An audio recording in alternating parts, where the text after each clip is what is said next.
Hi everyone, thanks for tuning in. It's great to spend this time with you. I've been in my backyard quite a bit here lately when we've had some nice days, and I was deciding which my plants look like they could last a little bit longer and continue to watering them, or the ones that looked past their prime. I love having flowers to care for and tend over the summer, but when they really start to look bedraggled and kind of sad in late summer, I'll tend to uproot them and take them to the compost heap rather than keep them. During this time I was out there, I noticed that some of the 4 o'clocks which had come up in my flower bed were going to seed.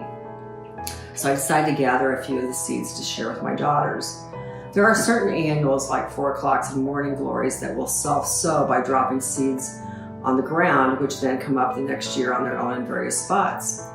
These random plants, which had completely overtaken one portion of the bed with huge plants and beautiful flowers, were all going to seed.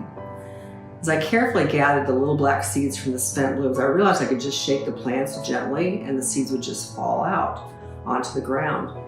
They would go on our patio and I went to pick them up from there, and then realized there were like hundreds of seeds that were already there that had fallen on the cement.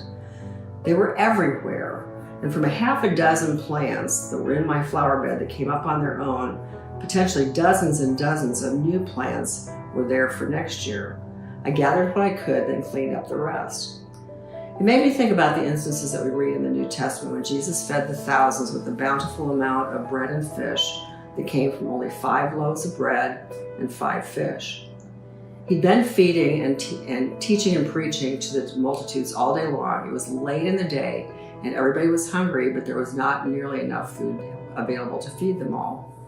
The disciples told Jesus he should take care of them and feed them, but the best they could come up with to help was this meager amount of bread and fish. Then taking what was offered, Jesus, looking up to heaven, he gave thanks and broke the loaves. Then he gave them to the disciples, and the disciples gave them to the people.